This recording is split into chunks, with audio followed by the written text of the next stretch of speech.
बहुत बहुत स्वागत करता हूं आप सभी के अपने चैनल टेक स्टडी एंटरटेनमेंट पे। जितने भी स्टूडेंट हैं जो एलएनएम के through Bihar bid entrance exam देने वाले हैं तो आप इस वीडियो को जरूर देखिएगा।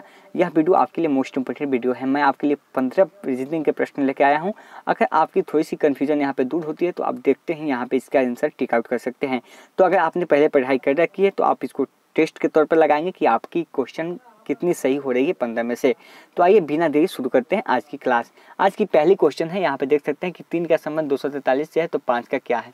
ठीक है, 3 अनुपात 243 समानुपात 5। ठीक है, इसका किससे संबंध है। अब यहाँ देखेंगे ऐसे प्रश्न को आप फाइंड कैसे करेंगे। थोड़ी सी प्रश्न ऐसे जो उलझे हुए प्रश्न होते हैं।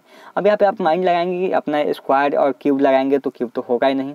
ठीक है, तो दूसरा मेथड आपको क्या लगाना है मैं आपको बताता हूँ। ठीक है, आप वीडियो को रोक के जो है इसको सॉल्व कर लीजिएगा।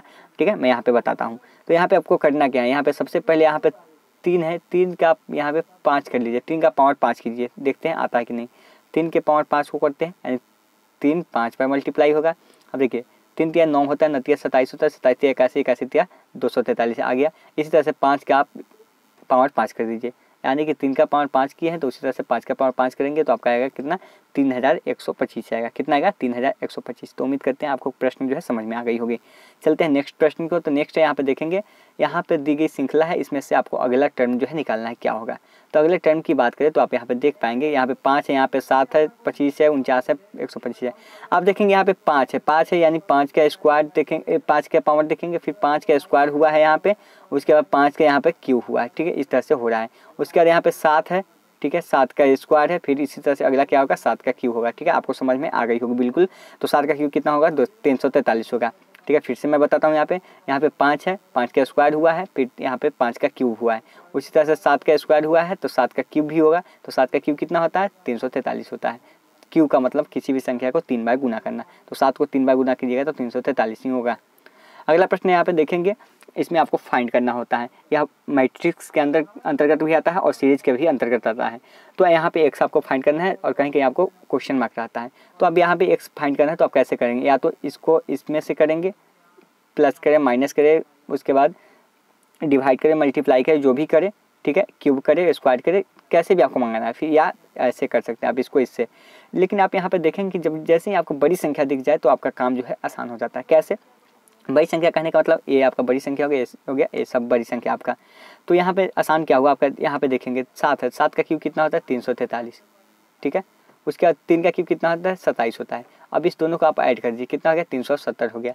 यानी कि इसका क्यूब करके और इसका क्यूब करके दोनों को ऐड कर दीजिए। फिर इसका क्यूब कीजिए, कितना होता है 216 होता है 6 का क्यूब, और 2 का क्यूब कितना होता है 8 होता है। 216 में 8 जुड़िएगा तो 224 आ जाएगा। फिर उसी तरह से इसका और इसका क्यूब करना है। तो आप यहाँ पे कीजिए ना, 1 का क्यूब कितना होता है 1 ही होता है, 1 है। और 730 में से अगर 1 माइनस करिएगा तो 729 हो गया। और 729 किसका क्यूब होता है, तो आपको पता है कि 9 का क्यूब जो होता है 729 होता है। ऐसे निकाल लीजिए, या आप डायरेक्ट ऑप्शन से भी 9 का क्यूब है तो 729 कर सकते हैं, उसमें 1 ऐड करेंगे तो 730 हो जाएगा। ठीक है, ऐसे भी फाइंड आप कर सकते हैं। चलिए नेक्स्ट क्वेश्चन की ओर चलते हैं। यह जो आपका देख सकते हैं डाइस का प्रश्न है।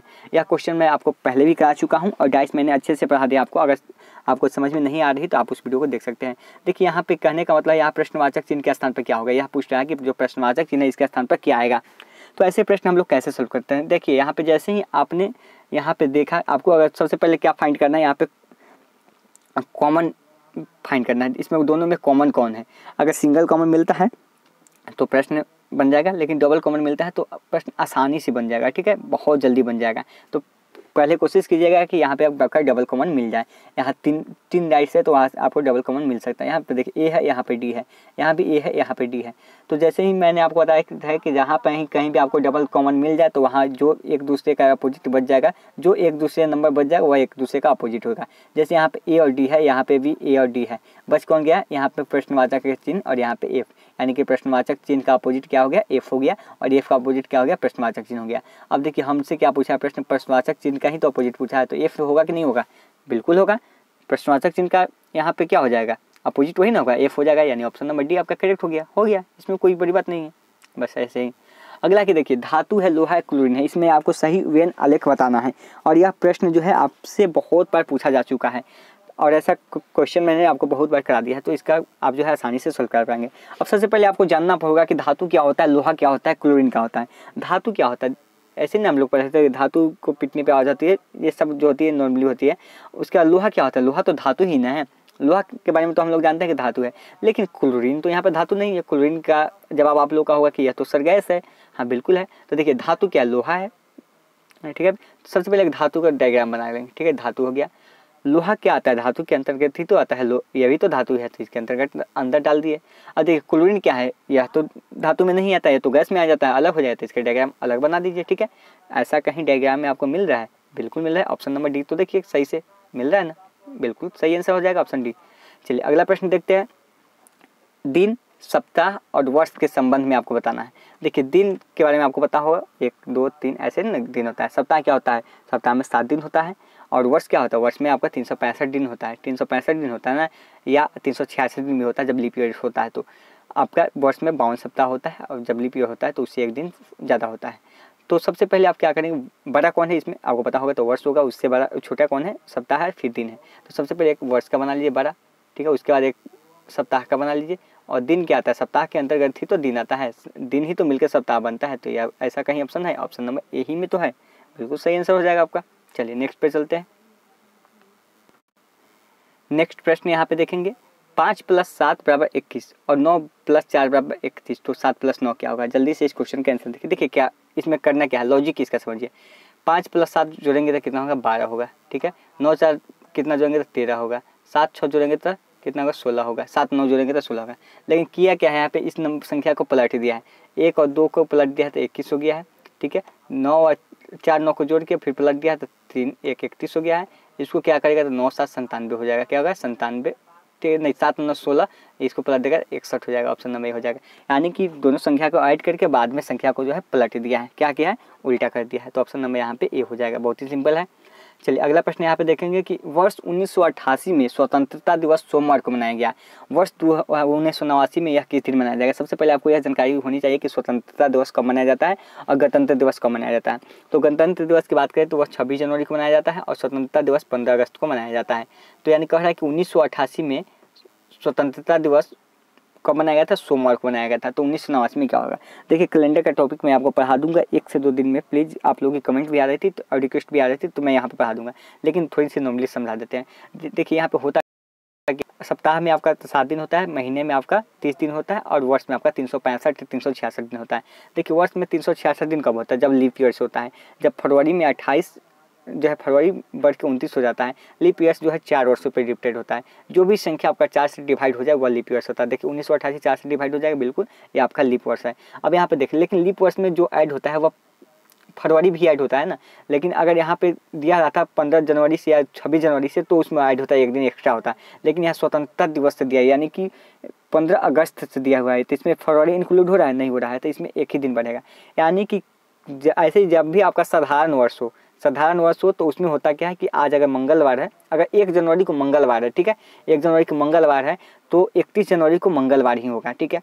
1 जनवरी को अगर मंगलवार है तो 31 जनवरी को मंगलवार ही होगा। यानी साल का पहला और अंतिम दिन बराबर होता है साधारण वर्ष में। अगर लीप वर्ष की बात करें तो साधारण वर्ष की तुलना में 1 दिन अधिक हो जाता है। जैसे कि 1 जनवरी को मंगलवार था, ठीक है, तो 1 जनवरी 2020 को मंगलवार था, तो 31 जनवरी 2020 को कौन सा होगा, या ठीक है 31 फरवरी 2031 होगा नहीं, 31 मार्च 2020 को कौन सा, 21 को कौन सा होगा। तो उसमें जो है 2 दिन बढ़ जाता है आपका, ठीक है। तो मैं जब कैलेंडर पढ़ाऊंगा तो आपको वहाँ पे क्लियर कर दूंगा। तो इसमें क्या होगा, देखिए मैंने साधारण में आप समझिए कि जब लीप ईयर्स है तो लीप वर्ष में 1 दिन ही आपका बढ़ता है अगर वह साधारण वर्ष की तुलना में काम कर रहा है। तो यहाँ पे देखिए कि 15 अगस्त है, तो 15 अगस्त क्या है यहाँ पे, ठीक है, 15 अगस्त जो है तो यहाँ पे आपका लीप ईयर्स इंक्लूड हो रहा है, नहीं हो रहा है, क्योंकि 26 जनवरी यहाँ पे तो इंक्लूड नहीं हो रहा। जनवरी इंक्लूड होता तो यहाँ पे लीप ईयर्स होता, तो इसमें 1 दिन बढ़ेगा। यानी कि साधारण वर्ष की तुलना में अगले वर्ष में जाने पे 1 दिन जो है बढ़ोतरी होती है।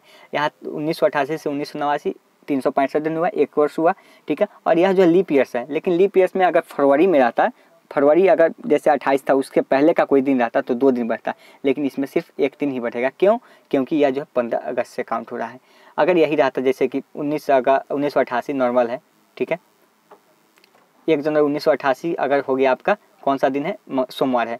अगर यही आपका हो जाए कि 15 मार्च 1 मार्च, ठीक है, 1 मार्च या 1 जनवरी ही ले लेते हैं, तो इसमें कौन सा दिन हो जाएगा आपका 1 जनवरी हो जाएगा आपका 1988। कौन सा दिन होगा, तो इसमें 2 दिन आपका बढ़ जाएगा। क्यों बढ़ जाएगा, क्योंकि लीप ईयर इसमें काउंट हो रहा है। जैसे 1 जनवरी से आप ऐड कर रहे हैं तो इसमें आपका फरवरी भी तो इंक्लूड हो रहा है और इसमें आपका फरवरी इंक्लूड नहीं हो रहा है, तो इसमें क्या है 1 दिन आपका बढ़ जाएगा। तो यानी सोमवार है तो इसमें क्या हो जाएगा 1 दिन मंगलवार हो जाएगा, 1 दिन ऐड हो जाएगा। मैं कैलेंडर आपको पढ़ाऊंगा तो वहाँ क्लियर कर दूंगा।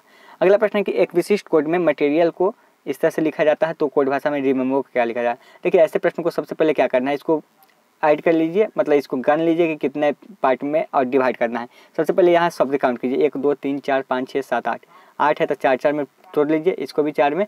और यहाँ पे देखिए आपको दिख रहा होगा ए में टी यहाँ पे और यहाँ पे RIAL, यानी कि पहले और दूसरे को जो डिवाइड करके और उस शब्द को जो है बाद वाला को पहले लिख दिया, पहले वाला को बाद में लिख दिया। तो आप ऐसे ही कर लीजिए इसको ना, बाद वाला को पहले लिखिए MBER और फिर इसको REME, इसको भी आप डिवाइड करके ऐसे लिख दीजिए। ऑप्शन नंबर बी हो जाएगा आपका। ठीक है, चलिए अगले प्रश्न को चलते हैं। अगला है कि किसी पासे में 4 स्थितियाँ नीचे दर्शाई गई है, इसमें से आपको संख्या जो ऊपर है 2 है उसी के आपको विपरीत खोजना है। ठीक है, तो विपरीत क्या होगा, मैंने आपको बताया है कि डबल कॉमन खोजिए, जहाँ मिल जाए आपका क्वेश्चन जो है आसान हो जाएगा। अब यहाँ पे संख्या 2 के लिए फाइंड करना है, तो यहाँ पे डबल कॉमन कहीं दिख रहा है, यहाँ पे 3 है, यहाँ पे 4 है, हाँ 3 है 4 है, 3 4 3 4, तो 5 का क्या हो गया, देखिए 5 का विपरीत क्या हो जाएगा यहाँ पे, तो 5 का तो विपरीत हमको मिल गया 6 हो गया। चलिए लेकिन निकालना हमको 2 का है, 5 का 6 हो गया। अब देखिए और कहीं भी कॉमन है, यहाँ भी कौन है 5 4 5 4, यहाँ भी है, तो 1 का क्या होगा 3 हो गया, 1 का भी 3 हो गया। देखिए जब 5 का विपरीत 6 हो गया, 1 का 3 हो गया। आप जब पासे देखते हैं तो पासे पर 6 ही नंबर होता है ना, 1 2 3 4 5 6। जब 5 का 6 हो गया, 1 का 3 हो गया, तो बच कौन गया 2 और 4 बच गया, तो 2 का क्या हो जाएगा 4 हो जाएगा, या 4 का विपरीत क्या हो जाएगा 2 हो जाएगा। तो आपसे पूछ रहा है 2 का विपरीत कौन सा है, तो 2 का विपरीत आपका 4 हो जाएगा, या 4 का भी पूछता था आपका 2 हो जाएगा। ठीक है, सिंपल सी बात है, यहाँ पे बहुत ही आसान से बन गया। चलिए अगला प्रश्न यहाँ पे कि दिए गए विकल्प में लुप्त संख्या को ज्ञात करना है। देखिए यहाँ पे बहुत ही सिंपल बनाया हुआ है। क्या किया है यहाँ पे, सबसे पहले देखिए यहाँ पे क्या किया है, 8 का स्क्वायर कितना होता है, देखिए 8 का स्क्वायर नहीं, 8 और 7 कितना होता है 15 होता है, 15 हो गया। और 20 का स्क्वायर कर दिया कितना हो गया 225 हो गया। 3 4 कितना हुआ 7 हुआ, 7 का स्क्वायर कर दिया कितना हुआ 49 हुआ। ठीक है, उसी तरह से आपको करना है। 121 है तब किसका स्क्वायर होगा, यानी 6 और 5 ऑप्शन से लीजिएगा तो 11 हो जाएगा। 11 का स्क्वायर 121 होता है, तो यहाँ पे 5 हो जाएगा, क्या हो जाएगा 5 हो जाएगा। आप इस तरह से देख सकते हैं। ठीक है, तो ऑप्शन नंबर आपका बी हो जाएगा। आपने यहाँ पे क्वेश्चन समझ लिया होगा। चलते हैं नेक्स्ट क्वेश्चन की। तो नेक्स्ट है कि एन आई की इकलौती बेटी है, आई की शादी हुई है जे से, अगर जे पिता है के का, तो के का एन से क्या संबंध है। देखिए इसमें मैं बताता हूँ, एन आई की इकलौती बेटी है। ठीक है, ये वाला रिलेशन कैसे बनाना है मैंने आपको बता दिया। एन जो है आई की इकलौती बेटी है। चलिए एन हो गया, ये बेटी हो गई किसकी, आई की। आई यहाँ पे है लेकिन क्लियर नहीं है कि आई जो है पिता है कि यहाँ पे माता है। ठीक है, तो आई की जो है बेटी हो गई एन, क्लियर है, एन बेटी हो गई। आई की शादी हुई है जैसे, यानी आई जो है इस पति पत्नी कर्व लाइन से दर्शाते हैं, जे से शादी हुई है। ठीक है, अभी क्लियर नहीं है कि जे पति है कि पत्नी है। अगर जे पिता है, यहाँ क्लियर कर दिया कि जे क्या है अब पिता है, जे पिता है तो आई क्या हो जाएगी पत्नी होगी। ठीक है, जे पिता है के का, यानी के यहाँ पे कोई है उसका पिता है, कौन है जे है, तो के का एन से क्या संबंध है, यानी के का पूछता है इस एन से क्या संबंध है। अब देखिए यहाँ पे कहा क्या गया है, यह फाइंड करना है। सबसे पहले यह के बारे में क्लियर नहीं है कि क्या है। ठीक है, लेकिन यहाँ पे एक बात क्लियर है कि एन आई की इकलौती बेटी है। एन जो है आई की इकलौती बेटी है, यह बेटी ही है, इकलौती ही बेटी है इसमें। अब जो है आई जो है जे पति पत्नी है, आई जे क्या है पति पत्नी है, जे पति है आई पत्नी है। ठीक है, और आई की पुत्री कौन है एन है, और यहाँ पे जे का पुत्र कौन है के है। तो यहाँ पे पुत्र हो जाएगा। क्यों पुत्र हो जाएगा, क्योंकि यहाँ पे रिस्ट्रिक्शन नहीं दिया, पहले ही कहा गया कि इकलौती पुत्री है, यानी कि यह पुत्री है तो यह तो पुत्र ही होगा ना, तो यहाँ पे तो पता चल गया कि यह पुत्र है। अब इसका फाइंड इससे करना है एन से। तो मैंने आपको बताया था कि जो बाद वाला होगा ना वहाँ पे अपने आप को मानिएगा, तो बाद वाला कौन है निकालना है के का एन से संबंध। तो यहाँ एन की जगह पे आप रहिए, ये आप हो गए, आपकी माँ हुई। ठीक है, एक जनरेशन आपकी माँ के पति हुए, कौन हुए आपकी माँ के पति कौन हुए पिता हुए ना। और पिता के जो पुत्र होते हैं क्या हो गए, पिता के जो पुत्र होते हैं तो आपके लिए तो भाई हो जाएंगे ना। यहाँ पे लेडीज हैं आप, तो आपके लिए क्या हो जाएगा भाई हो जाएगा ना। तो क्या संबंध हो जाएगा उसका, भाई का संबंध हो जाएगा। यहाँ पे ऑप्शन नंबर डी हो जाएगा। अगर आपने मेरी पिछली वीडियो नहीं देखी है जाके देख लीजिएगा ब्लड रिलेशन का, आपको आसानी से समझ में आएगा। अगला कि बैड को लिखते हैं 412। ठीक है, उसी तरह से मर्ड को लिखते हैं इतना। तो अगला जो है रन को क्या लिखेंगे, देखिए बैड का क्या होता है, बी का कितना 2 होता है, यहाँ पे एक का 1 होता है और डी का 4 होता है। 214 हुआ, देखिए यहाँ पे 214 हुआ यहाँ पे कोड, लेकिन इसको लिखा है 412, यानी कि आगे लास्ट वाला संख्या को पहले लिखा ठीक है। उसके बाद बीच वाला संख्या को लिखा और फिर आपको फर्स्ट वाला संख्या को लिखा, यानी उल्टा करके लिख दिया 4 1 2 पलट के लिख दिया। इस तरह से आप एम यू डी को, डी कितने पे होता है 4 पे होता है तो पहले 4 लिख दिया, यू कितने पे होता है 21 पे होता है 21 लिख दिया, एम कितना पे 13 पर 13 लिख दिया, यानी कि लास्ट वाला को पहले फिर उसके बाद मतलब उल्टा करके लिख दिया है।